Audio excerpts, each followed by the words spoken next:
नमस्कार साथियों, स्वागत है आपका संस्कृत विषय के इस YouTube चैनल पर, जिसमें आज हम पंडित दीनदयाल उपाध्याय शेखावाटी विश्वविद्यालय के संस्कृत विषय के प्रथम वर्ष के पाठ्यक्रम में निर्धारित नीति शतकम इस मुक्तक काव्य ग्रंथ का अध्ययन प्रारंभ करेंगे। यह है जो मुक्तक काव्य है नीति शतक, ये हमारे प्रश्न पत्र में 30 अंक की विषय वस्तु के लिए निर्धारित है। इसमें महाकवि भर्तृहरि ने विविध विषयों का समावेश किया है।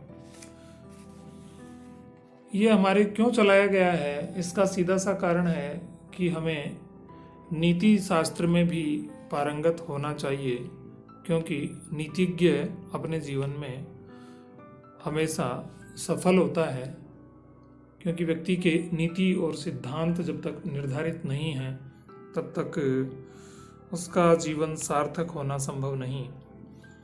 इसलिए हमें इसे पाठ्यक्रम के हिसाब से ही नहीं, अपितु अपने जीवन में इसको उतारने के लिए, हृदयंगम करने के लिए पढ़ना है। महाकवि भर्तृहरि ने विविध विषयों में, जैसे कि सज्जनों और महापुरुषों की प्रशंसा में इसमें कुछ श्लोक लिखे हैं, दुर्जनों की निंदा की है, मूर्खजनों का उपहास किया है, विद्या का गौरव बताया है, सद्गुण महिमा एवं सद्गुण की आवश्यकता, भाग्य, कर्म, पुरुषार्थ, इन अनेक विषयों पर पद्य रचना की है। इसका प्रत्येक पद्य अपने आप में एक काव्य है, तभी से मुक्तक कहा गया है। मुक्तक वह पद्य होता है जो अपने आप में पूर्णता लिए हुए होता है। उसको पढ़ने से उसका आदि और अंत सारा भाग हमें वो कथा पूर्ण हो जाती है। मुक्तक का अर्थ है कि जब हम उसको पढ़ लेते हैं तो वो सीरीज में नहीं होता कि हमें उसके बाद ये पढ़ना है तो अर्थ समझ में आएगा। वह एक ही पद्य अपना सारा अर्थ समेटे हुए रहता है। तो नीति शतक को हम समझ लेते हैं। पाठ्यक्रम में इसे किस प्रकार के प्रश्नों को इसमें पूछा जाएगा। तो भाग जो ए है उसमें 2-2 अंक के 5 लघुतरात्मक प्रश्न पूछे जाएंगे। तो कुल मिलाकर ये 10 अंक का होगा, जिसमें 2-2 अंक के 5 प्रश्न होंगे। भाग 2 में ब में 4 श्लोक पूछे जाएंगे। उन 4 श्लोकों में से किन्हीं 2 श्लोकों की हमें सप्रसंग व्याख्या पूछी जाएगी। तो यह कुल मिलाकर के 14 अंक का होगा, अर्थात प्रत्येक जो पद्य की व्याख्या है वह 7 अंक लिए हुए होगी। और अंत में 6 अंक का एक विवेचनात्मक प्रश्न होगा, जिसमें प्रश्न 2 पूछे जाएंगे और किसी एक प्रश्न का उत्तर हमें देना होगा। तो कुल मिलाकर हमें 30 अंक भी प्राप्त करवाएगा और हमें नीति का अनंत ज्ञान भी प्रदान कराएगा। अब हम इसके प्रथम श्लोक से प्रारंभ करते हैं। इसका जो प्रथम श्लोक है यह मंगलाचरण है, क्योंकि प्राचीन ऋषियों की परंपरा रही है कि मंगल आदीनि मंगल मध्यानि मंगलांतानि च शास्त्राणि प्रथन्ते, अर्थात जिन काव्यों के किसी भी कार्य की शुरुआत जो है, आरंभ है, उसके आरंभ में, मध्य में और अंत में मंगल आचरण किया जाए। अर्थात कुछ मंगल श्लोक शब्द, क्योंकि शब्द ब्रह्म है इसलिए उसका उच्चारण किया जाए। तो हम पहला पद्य आज हम देख लेते हैं। सर्वप्रथम इसका वाचन करेंगे।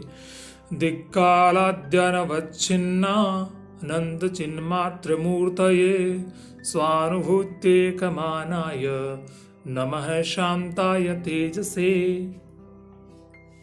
तो ग्रंथ की निर्विघ्न समाप्ति के लिए परब्रह्म को नमस्कार करके मंगलाचरण रूप में कवि प्रस्तुत करते हैं। कि दिक् कालाद्यनवच्छिन्न, दिक् अर्थात दिशाओं, कालादि यानी तीनों काल, इन कालों से जिसे जो अनवच्छिन्न है, इसमें जिसे मापा नहीं जा सके, ऐसे अनंत चिन्मात्र मूर्तये, ऐसे अनंत जिसका कोई अंत नहीं है, अंत रहित चिन्मात्र मूर्तये यानी ज्ञानमय स्वरूप वाले,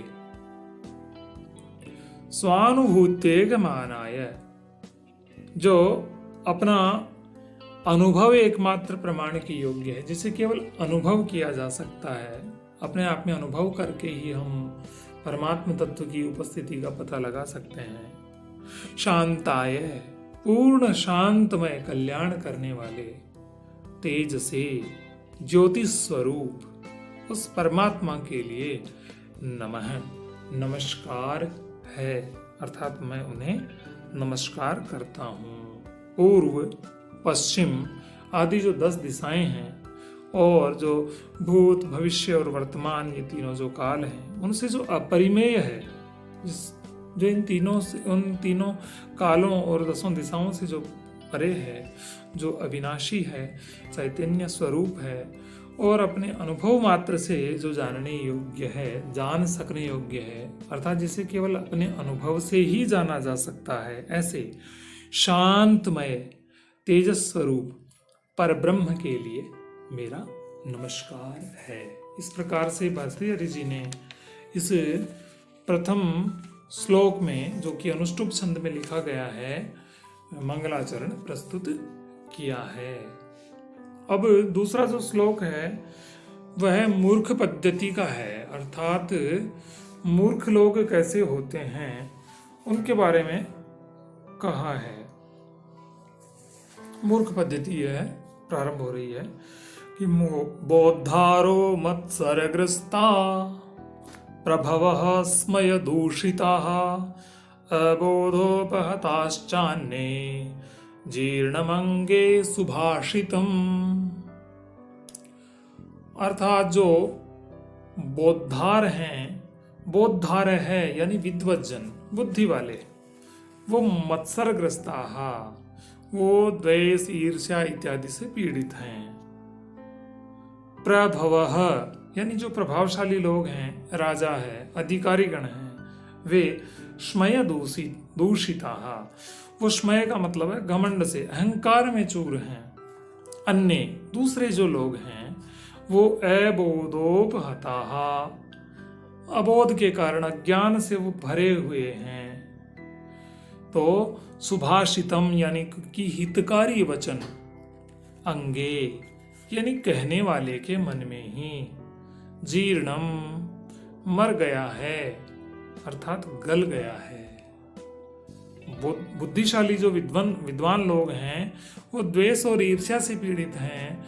उनको सुभाषित पढ़ने का या सुनने का कोई मतलब नहीं है, वो नहीं जानना चाहते, क्योंकि वो तो बुद्धिमान व्यक्ति हैं, वो एक दूसरे से ईर्ष्या द्वेष में व्यस्त हैं। प्रभव यानी प्रभावशाली जो लोग हैं, जिस प्रकार राजा और अधिकारी जो गण हैं, वो स्मय के प्रभाव से चूर हैं। स्मय का अर्थ है यहाँ घमंड, अहंकार, इससे पीड़ित हैं। अन्य और दूसरे जो लोग, साधारण लोग हैं, वो अबोधोपहताः, अबोध से उपहत हैं, अर्थात अज्ञान से भरे पड़े हैं। तो जीर्णम अंगे सुभाषितम, तो जो जीर्ण, जो हितकारी वचन है वह अंग में ही, अर्थात जो व्यक्ति सुभाषित को जानता है, अच्छे वचनों को, अच्छी उक्तियों को जो जानता है, उसके मन में ही वह गल गया है, नष्ट हो गया है। इस प्रकार से कवि मूर्ख पद्धति का प्रारंभ करते हैं कि मूर्ख किस प्रकार के होते हैं और किस प्रकार से वो अज्ञानांधकार से ढके हुए रहते हैं। अब हम तीसरा श्लोक पढ़ रहे हैं। अज्ञः सुखम आराध्य सुखतरम आराध्यते विशेषज्ञः ज्ञान लव दुर्विदग्धम ब्रह्मापितम नरम नरंजयति। यह जो पद्य है, यह वस्तुतः आर्या छंद में लिखा गया है, आर्या जाति छंद है। तो इसमें महाकवि भर्तृहरि ने मानव की प्रकृति को तीन भागों में बांट करके और मूर्ख व्यक्ति की हठवादिता के बारे में बताया है कि अज्ञ है सुखम आराध्य है। जो व्यक्ति अज्ञानी है उसे सुखपूर्वक प्रसन्न किया जा सकता है, समझाया जा सकता है। सुखतरम आराध्यते विशेषज्ञ है। और जो व्यक्ति विशेषज्ञ है उसे तो और भी अधिक सरलता पूर्वक समझाया जा सकता है, बताया जा सकता है, प्रसन्न किया जा सकता है। लेकिन ज्ञान लव दुर्विदग्धम, अर्थात ज्ञान लव अल्प मात्र के ज्ञान से बुरी तरह जो दुर्विदग्ध है, जो बुरी तरह से अकड़ा हुआ जो मूर्ख है, उस मूर्ख व्यक्ति को ब्रह्मा भी तम नरम न रंजयति, उस व्यक्ति को वह संतुष्ट नहीं कर सकता जिसके पास लेश मात्र ही ज्ञान है और वह अपने अज्ञानांधकार से भरा पड़ा है और वह अपने आप को बड़ा विशेषज्ञ समझता है। उस व्यक्ति को ब्रह्मा जी आकर भी यदि समझाएं तो उसे समझाया नहीं जा सकता।